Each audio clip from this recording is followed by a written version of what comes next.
Kinumpirma nga po ng isang NBA insider na hindi talaga makumbinse ng Golden State Warriors si Jonathan Kuminga na manatili sa team.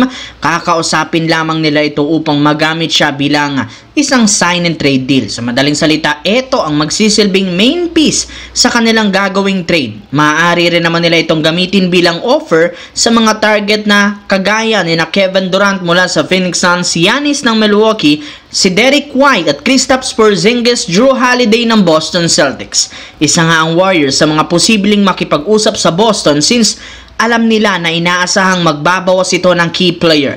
At syempre, ang pinaka-target nila dito ay ang sentro na si Porzingis since magagamit nila siya bilang stretch big sa pagkakaroon ng shooting sa mid-range at 3-point line na siyang siguradong babagay sa Golden State. Mahusay rin naman ito sa pagkuha ng rebounding, merong shot blocking presence kaya siya ang saktong sentro na gusto nilang gumamit sa wakas ng big lineup next season. Samantala, base sa balita, hindi rin naman humingi ng trade si Giannis Antetokounmpo sa Milwaukee Bucks matapos silang magkaroon ng pag-uusap ng front office kaya mukhang malaki ang posibilidad na manatili ito. Subalit, sa kabila ng ganyang klaseng balita, nananatiling available si Giannis sa trade dahil maaari pa rin naman nga pong magbago ang kanyang isip kapag hindi nakabuo ang Milwaukee Bucks ng magandang lineup. Alam nga ninyo na inaasahang hindi makakapaglaro si Damian Lillard next year dahil sa kanyang natamong injury kaya hindi malabo na mag-request si Giannis ng trade. In fact, ayon sa isang insider sa sobrang desidido ng Lakers na makuha si Giannis,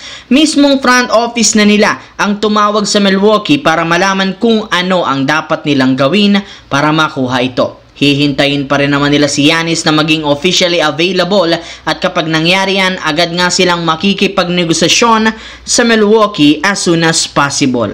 Sa kabilang banda, may pagkakataon na nga ang Minnesota Timberwolves na maitabla sa tuto ang West Finals sa Game 4 gamit ang home court advantage. Ngunit sa kasamaang palad, natalo pa rin sila 128-126 na rason bakit tuluyan silang nabaon ng OKC sa 1-3 kung saan isang talo na lamang matatanggal na nga sila sa West Finals sa pangalawang sunod na taon.